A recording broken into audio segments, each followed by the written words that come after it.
wakati ambao serikali imetulia na kazi inaendelea, kwa sababu sana sana ya kuhusu kazi, kazi inabadilika kila siku. Wanasema even before you warm your seat, you are out. Even before you settle, even before you know where the chair is, where everything is, you are just out. Asante Joki. Nataka tushikanishe hayo maswali. Kushikanisha moja sababu you're on record saying that there was a time your CSAs, you knew their departments and ministries more than they did.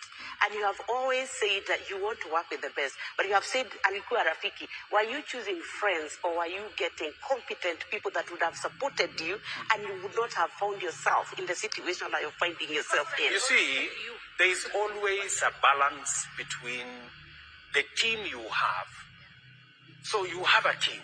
Yes. And you have to choose the best from the team you have. And even when you choose from the team you have, they say the test of the pudding is in the eating. Sometimes you think highly of somebody, maybe they are not. Sometimes you don't think much of somebody, maybe they are better. So you have to keep balancing. And let me tell you this. Government is run through collective responsibility. Much as we have a minister for this and a minister for the other, decisions are made collectively as government.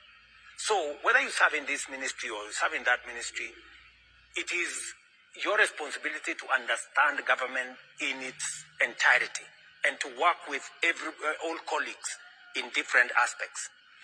Let me tell you, my dear sister Nyokabi,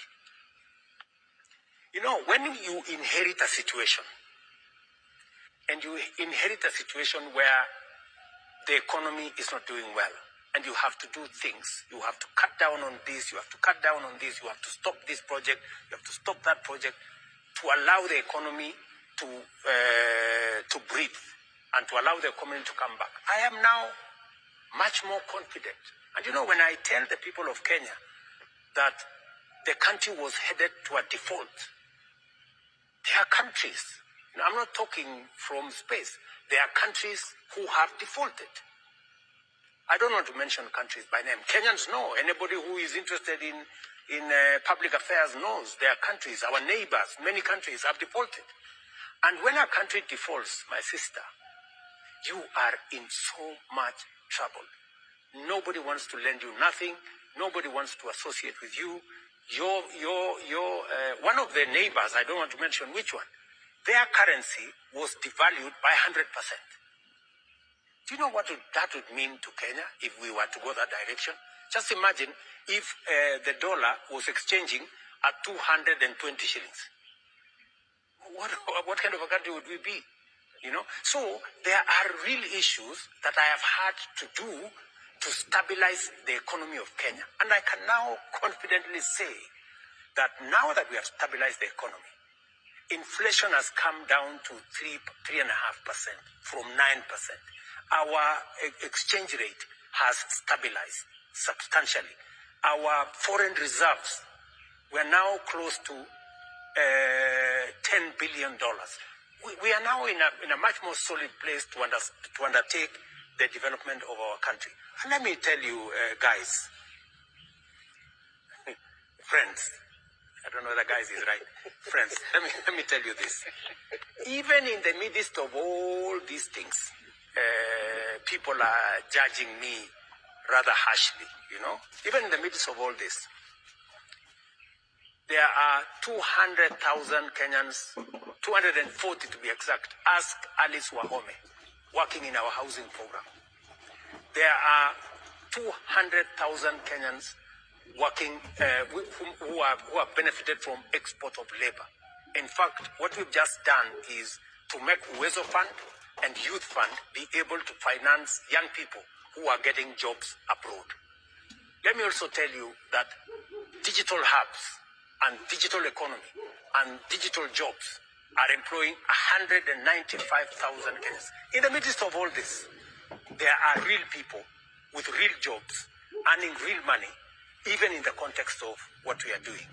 And there are real things happening. Are we building the markets? Yes. Are we building housing? Yes. Have we tendered for hostels? Yes. Are the roads now ongoing? Yes. Are we doing universal health coverage? I made a commitment that we are going to change the infrastructure of health in Kenya, and we are going to see a different output. Have we stabilized the education of the children of Kenya? Yes. When I came into office, nobody knew what CPC was going to happen. Many parents they did not know what was going to happen next. We have sorted out the challenges with CPC. I have hired 76,000 teachers in 2 years. It's never been done by any government. We have a new funding model. It was taken to court. The court has now cleared to say it is the right model because it treats children according to the ability of their parents, so that children from poor families can get up to 90% scholarship. And children of William Ruto and the other people who earn more money can be funded less because their parents can afford. These are the kind of things that were challenges to Kenya. I have sorted them out. I have sorted out education. I am sorting out health. I'm sorting out housing. I am making sure that the economy is stabilized, and we are moving the country forward. Kenya is not going to default. I can tell you for a fact.